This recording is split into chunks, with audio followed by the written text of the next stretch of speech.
Ketika sedang nazak, seorang sahabat Rasul yang mulia mengungkap bait syair kekecewaan dengan lelehan air mata. Aku menyertai peperangan demi peperangan. Setiap inci kulit tubuhku dipenuhi parut akibat libasan mata pedang, tusukan panah dan rejaman lembing musuh. Alangkah hinanya aku menanti maut di pembaringan seperti seekor unta. Tiada nyenyaknya lena orang yang pengecut.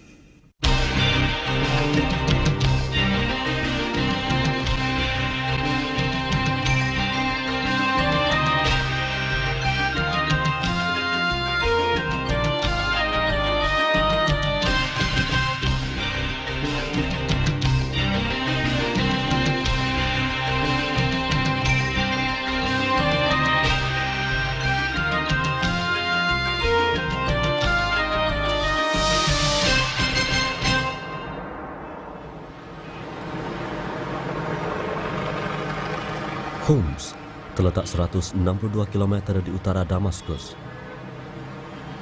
Bandar yang hidup dengan pelbagai aktiviti ini menjadi laluan dan tempat istirahat pengembara dari bandar-bandar berhampiran. Ia terletak di tengah perjalanan dari Damaskus di selatan ke Hama dan Aleppo di utara. Pengembara dari Palmyra dan Euphrates di timur akan melalui Homs untuk ke Tartus dan pantai Mediterranean di barat.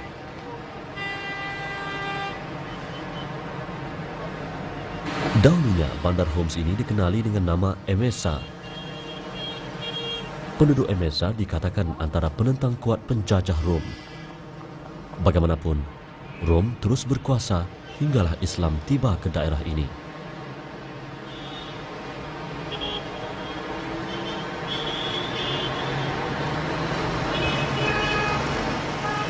Masjid ini menjadi mercu tanda bandar Homs, letaknya di utara pusat bandar.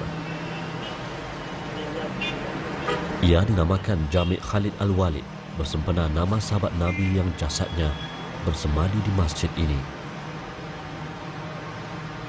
Masjid yang kelihatan menonjol dengan dua menara yang menjulang tinggi serta 9 kubahnya memperlihatkan keindahan seni bena Turki.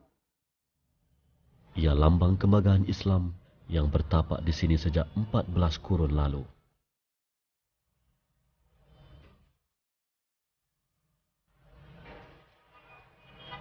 Tugu ini tegak berdiri di perkarangan masjid sebagai memperingati kepahlawanan Khalid Al-Walid. Pada tugu ini tertulis keluhan Khalid ketika terbaring nazak. Aku menyertai peperangan demi peperangan hingga tiada seinci pun kulit tubuhku yang tidak berparut luka akibat libasan pedang, tusukan panah dan rejaman lembing. Alangkah hinanya aku hari ini menanti maut di pembaringan. Tiada nyenyaknya lena seorang pengecut.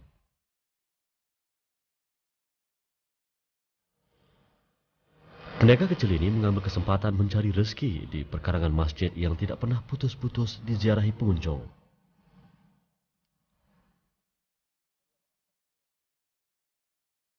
Masjid ini telah dibina pada tahun 653 Hijrah oleh Sultan Zohir Baybars dan diperbaharui oleh Sultan Abdul Hamid II 665 tahun kemudian.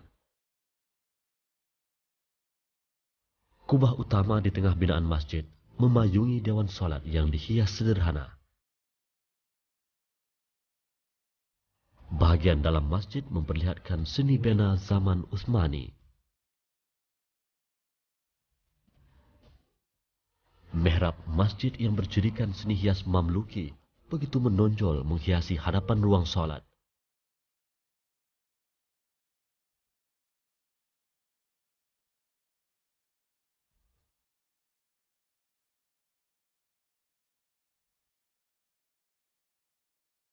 Bagaimanapun kubah dan dinding masjid tidak dihiasi dengan ukiran khat dan hiasan berwarna-warni. Hanya warna putih yang mendominasi kebanyakan ruang dalam masjid.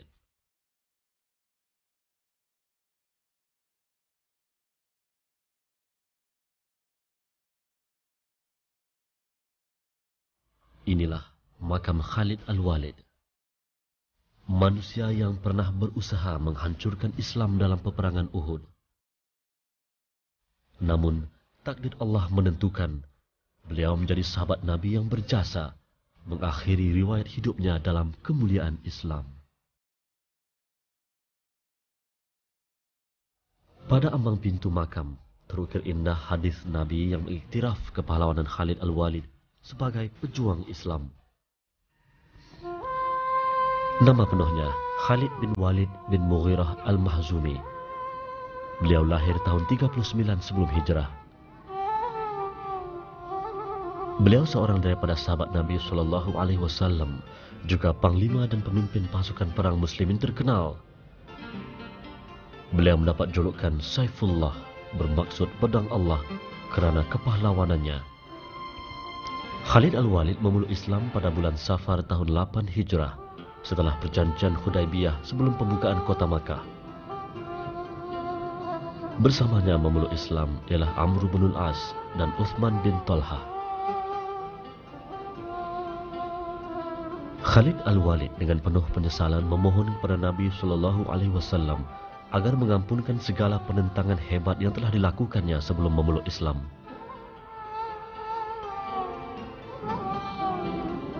Rasulullah menerima pengislaman Khalid dengan tangan terbuka. Sesungguhnya Allah Maha Pengampun lagi Maha Penyayang.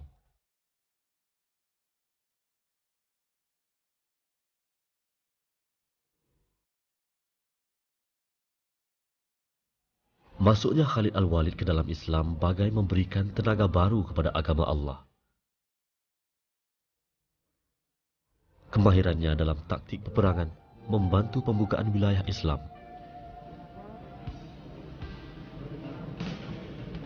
Sebuah lagi makam sahabat Nabi terletak di penjuru kiri pintu masuk ke dewan solat masjid ini. Ia adalah makam Ubaidillah bin Umar Al-Khattab.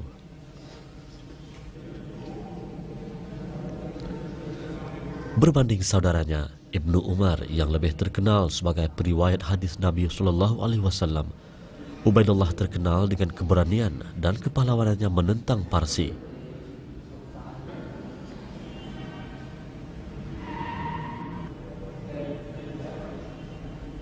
Ini ialah keranda Khalid Al-Walid di Museum Negara Syria. Tempat asalnya ialah di Jami' Khalid Al-Walid di Homs. Ia dibuat atas arahan Sultan Zohir Baybars dan dipindahkan ke sini setelah keranda yang baru menggantikannya.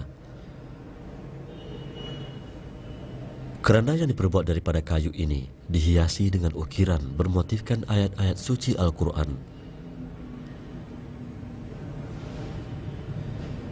Ia diperbuat pada tahun 664 Hijrah sebagai memperingati jasa Khalid Al-Walid membuka Homs.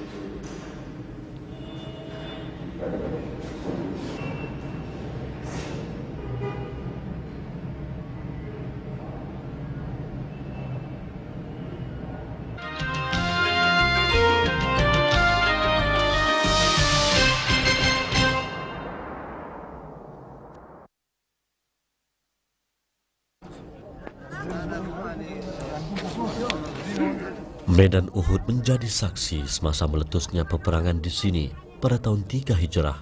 Khalid Al-Walid masih seorang musyrik.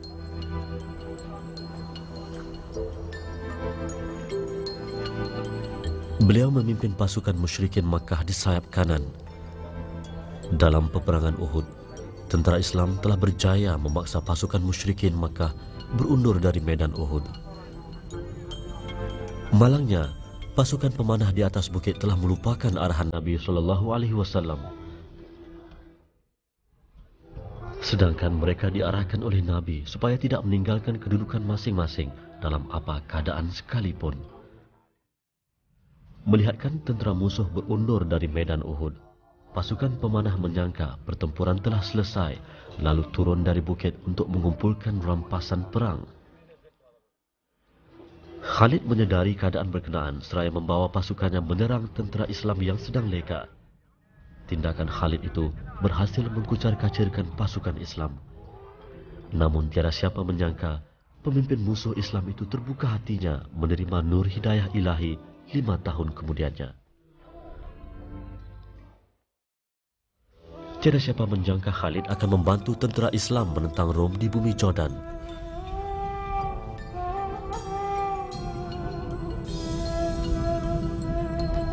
Peperangan pertama yang disertai oleh Khalid Al-Walid sesudah memeluk Islam ialah Perang Mu'tah yang meletus pada tahun ke-8 Hijrah bersama 629 Masehi. Pada peringkat awal pertempuran, pasukan muslimin hampir kalah dan terpaksa berundur. Khalid ketika itu memperlihatkan kebijaksanaannya dalam peperangan. Tentera Islam diarahkan melambung pasir sebanyak-banyaknya ke udara. Dari jauh, pasukan musuh yang mengejar melihat debu berterbangan di udara, seolah-olah sepasukan bala tentera yang besar sedang marah ke arah mereka. Mereka menyangka pasukan bantuan untuk tentera muslimin telah tiba. Pasukan muslimin dapat berundur dengan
Islam daripada Khalid Al-Walid. Keikhlasan Khalid dalam perjuangan terselah apabila beliau tanpa teragak-agak akur dengan keputusan khalifah. Khalid terus bersama pasukan Islam di bawah pimpinan Abu Ubaidah menyumbangkan tenaga semampunya kerana jihad Khalid Al-Walid semata-mata untuk Allah. Ketika peperangan Yarmouk pada Ogos 636 Masehi, Khalid Al-Walid kembali memegang teraju tentera muslimin. Dalam peperangan itu, nisbah tentera Islam dengan pasukan Rom ialah 1:5. Ini berarti 40,000 tentera Islam terpaksa berhadapan dengan 200,000 tentera Rom. Abu Ubaidah ketika itu bertanggungjawab sebagai ketua turus pasukan Islam, memberi kepercayaan pada Khalid Al-Walid memimpin pasukan muslimin di medan pertempuran. Tentera Rom cuba berunding dengan menawarkan sejumlah wang yang besar kepada pasukan muslimin dan meminta mereka kembali ke Madinah. Namun tawaran itu ditolak. Sesungguhnya Islam menawarkan pada musuh dengan 3 pilihan, sama ada beriman atau mereka wajib membayar jizyah. Peperangan hanya pilihan terakhir. Dengan izin Allah Subhanahu wa Ta'ala, pasukan pimpinan Khalid berjaya mencapai kemenangan gemilang di Yarmouk.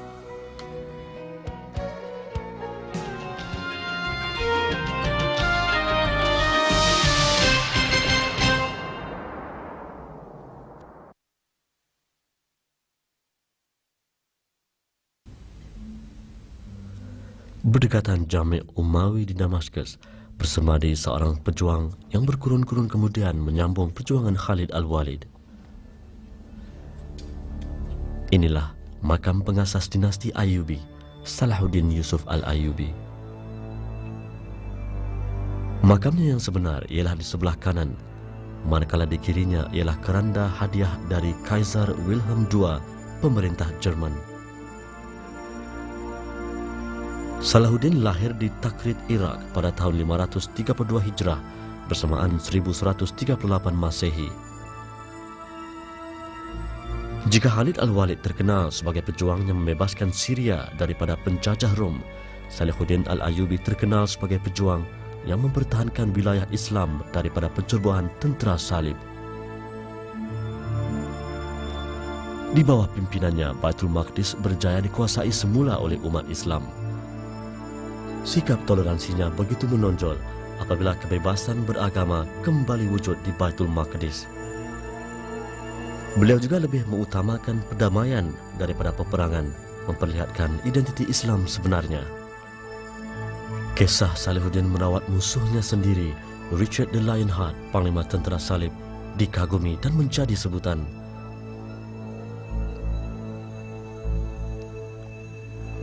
Salahuddin Al-Ayyubi wafat ketika berusia 57 tahun pada tahun 589 Hijrah bersamaan 1193 Masehi. Beliau memimpin Empire Islam selama 25 tahun. Sesungguhnya, orang-orang yang beriman hanyalah orang-orang yang beriman kepada Allah dan Rasul-Nya. Kemudian, mereka tidak ragu-ragu dan mereka berjihad dengan harta dan jiwa mereka pada jalan Allah. Mereka itulah orang-orang yang benar.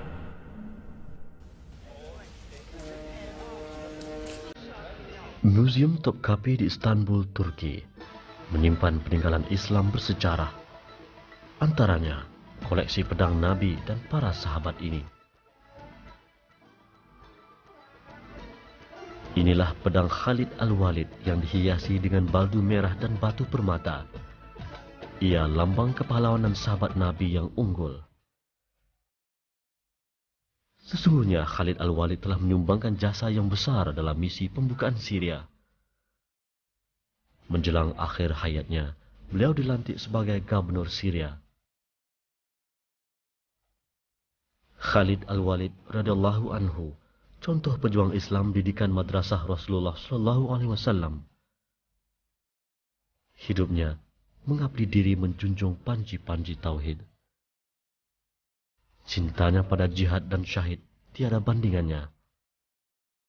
Khalid Al-Walid Saifullah meninggal dunia di Homs pada tahun 21 Hijrah. Sekalipun ajalnya di pembaringan, matinya mati mulia, Khalid Al-Walid tetap dikenang sebagai pejuang terbilang. Hai orang-orang yang beriman, sukakah kamu aku tunjukkan suatu perniagaan yang dapat menyelamatkan kamu dari azab yang pedih, yaitu kamu beriman kepada Allah dan Rasul-Nya dan berjihad di jalan Allah dengan harta dan jiwamu. Itulah yang lebih baik bagi kamu jika kamu mengetahuinya. Nescaya Allah akan mengampuni dosa-dosamu dan memasukkan kamu ke dalam syurga yang mengalir di bawahnya sungai-sungai, dan memasukkan kamu ke tempat yang baik di dalam syurga Ad. Itulah keberuntungan yang besar.